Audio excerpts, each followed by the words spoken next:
আলোচনা আপাতত শেষ, এখন সিদ্ধান্তের অপেক্ষা। এ সপ্তাহেই তথা আগামী কয়েকদিনের মধ্যে নিষ্পত্তি হতে পারে বাংলাদেশের বিশ্বকাপ ভাগ্য। ফিরে গেছে আইসিসির প্রতিনিধি, তবে সেটা ক্রিকেট আয়ারল্যান্ড সহ গ্রুপের বাকি দেশগুলোর মতামতের ভিত্তিতেই। চ্যানেল 24-কে আইরিশ ক্রিকেটের এক কর্তা জানিয়েছেন, সিদ্ধান্ত এখন আইসিসির। এদিকে বাংলাদেশের দাবি মেনে না নিলে বিশ্বকাপ বয়কটের চিন্তা করবে পাকিস্তান, জানিয়েছে দেশটির সংবাদ মাধ্যম। ভারত না লঙ্কা, শেষ পর্যন্ত টাইগারদের গন্তব্য কোথায়? নাকি বিশ্বকাপ বয়কট? সব প্রশ্নের উত্তর মিলবে চলতি সপ্তাহে। বিসিবিকে রাজি করাতে ঢাকায় এসেছিলেন আইসিসির প্রতিনিধি, তবে বোর্ডের অবস্থান যে অপরিবর্তিত তা আরও একবার নিশ্চিত হয়েছে সংস্থাটি। আইসিসির প্রতিনিধি দল ঢাকা ছেড়েছে, তার আগে লজিস্টিক জটিলতা কমাতে আয়ারল্যান্ডের সাথে গ্রুপ পরিবর্তনের প্রস্তাব দিয়েছে বিসিবি। শনিবার রাতে ক্রিকেট ওয়েবসাইট ক্রিকবাজ জানিয়েছে, গ্রুপ বদলাতে রাজি নয় আয়ারল্যান্ড, অর্থাৎ তারা ভারতে নয় শ্রীলঙ্কাতেই খেলতে চায়। তবে ক্রিকেট আয়ারল্যান্ডের সাথে যোগাযোগ করেছে চ্যানেল 24।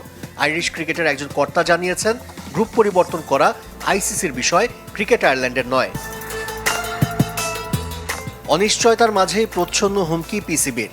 দেশটির গণমাধ্যম জানিয়েছে, দাবি অনুযায়ী বাংলাদেশের ম্যাচগুলো যদি শ্রীলঙ্কাতে সরিয়ে নেওয়া না হয় কিংবা টাইগারদের ছাড়া টুর্নামেন্ট আয়োজনের পরিকল্পনা করা হয়, তাহলে বিশ্বকাপে অংশ নাও নিতে পারে পাকিস্তান। প্রশ্ন উঠেছে, কেন আয়ারল্যান্ডের সাথেই গ্রুপ অদল বদল করতে চায় বাংলাদেশ? সেই গ্রুপে জিম্বাবুয়ে আর ওমানও আছে। তবে বিসিবির এক কর্তা জানিয়েছে, বাংলাদেশ সি গ্রুপের 3 নম্বর দল হওয়ায় বি গ্রুপের 3 নম্বর দলের সাথেই পরিবর্তনের প্রস্তাব দিয়েছে। সিদ্ধান্তের অপেক্ষায় বাংলাদেশের ক্রিকেট সূত্র বলছে, যে কোনোভাবেই টাইগারদের নিয়েই বিশ্বকাপ আয়োজন করতে চায় আইসিসি। এদিকে পাকিস্তানি বংশোদ্ভূত ক্রিকেটারদের ভিসা জটিলতা কাটতে শুরু করেছে। ইংল্যান্ডের 3 ক্রিকেটার ভিসা পেয়েছেন।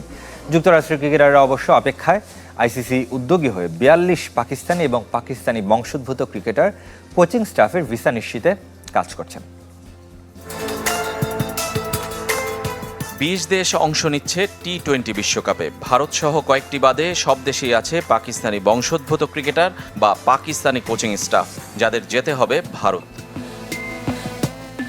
সংখ্যাটা অন্তত 42।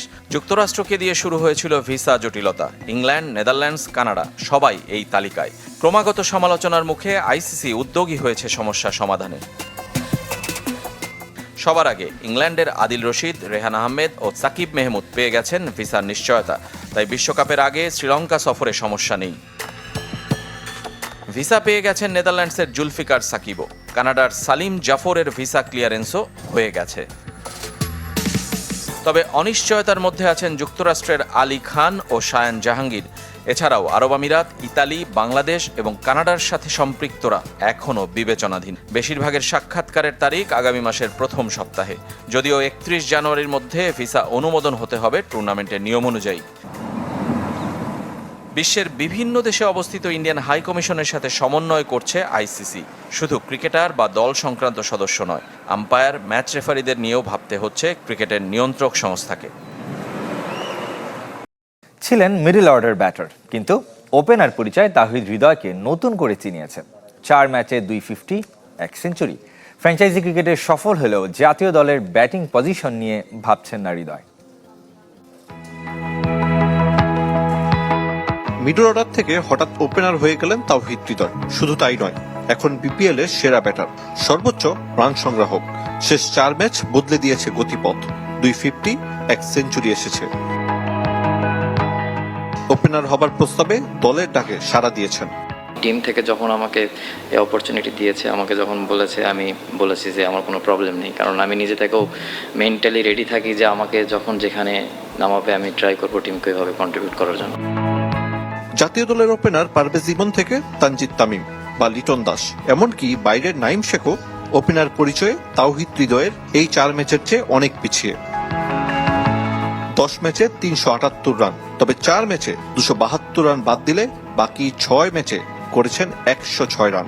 দলকে জিতিয়ে সংবাদ সম্মেলনে আসা হৃদয়কে মুখোমুখি হতে হয়েছে টিম বাংলাদেশের টপ অর্ডারে খেলা নিয়ে, যা একসময় রূপ নেয় বিব্রতকর পরিস্থিতিতে।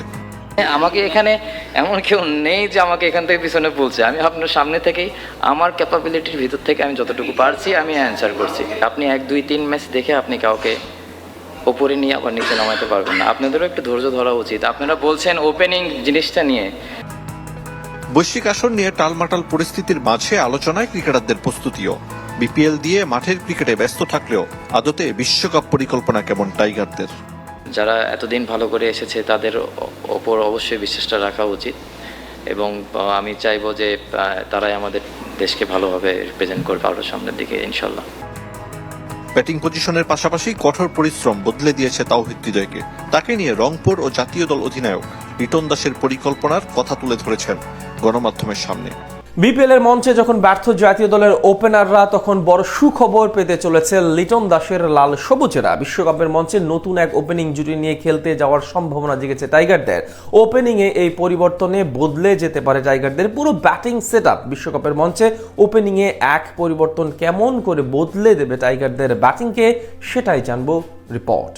আসন্ন টি-20 বিশ্বকাপ নিয়ে বেশ বড়সড় দুশ্চিন্তায় আছে টাইগার টিম ম্যানেজমেন্ট। স্কোয়াডে থাকা ওপেনারদের ফর্ম নিয়ে মাথা ব্যথা বেড়েই চলেছে লাল সবুজদের। বিশেষ করে বিপিএল এর মঞ্চে সাইফ হাসানের নরবরে ব্যাটিং রয়েছে সবচেয়ে বেশি আলোচনায়। চট্টগ্রাম রয়্যালসের বিপক্ষে মাঠে নামার আগে ঢাকা ক্যাপিটালসের হয়ে খেলা এই ব্যাটার 8 ইনিংসে রান করেছেন মাত্র 60। এভারেজ মোটে 7.5 আর স্ট্রাইক রেট 83 এর সামান্য বেশি। পুরো আসর জুড়ে মাত্র 3 বার ওপেন করেছেন সাইফ, আর ওই 3 ম্যাচে করেছেন 11 রান। ওপেনিং এ নামা ম্যাচগুলোতে সাইফের স্ট্রাইক রেট 44। এমনকি ওপেনিং এ নেমে একটি চারও মারতে পারেনি সাইফ। বোঝাই যায় ব্যাট হাতে কতটা অসহায় ছিলেন এই ব্যাটার। জাতীয় দলের জার্সি গায়ে ওপেনিং এ সাইফের আরেক সতীর্থ তানজিদ তামিমও খুব একটা সুবিধা করতে পারেনি। 10 ইনিংসে 183 রান তামিমের নামের পাশে খুব একটা মানানসই বলার উপায় নেই। 10 ইনিংসের মধ্যে 5 বারই 2 অঙ্কে পৌঁছানোর আগেই বিদায় নিতে হয়েছে তামিমকে। ব্যাট হাতে তামিম কতটা অধারাবাহিক ছিলেন সেটারই যেন প্রমাণ মেলে এই পরিসংখ্যানে। তবে দলের মূল ওপেনাররা যখন ব্যর্থতার পরিচয় দিয়েছে, তখন ওপেনার হিসেবে খেলতে নেমে চমক দেখাচ্ছে তাওহিদ হৃদয়। ব্যাট হাতে রীতিমতো তাণ্ডব চালাচ্ছেন রংপুরের এই ব্যাটার। চলমান আসরে ওপেনিং এ মাত্র 4 ম্যাচে ব্যাট করেই হৃদয়ের রান সংখ্যা 272। 4 ম্যাচে তার এভারেজ 90.66 আর স্ট্রাইক রেট 156.32।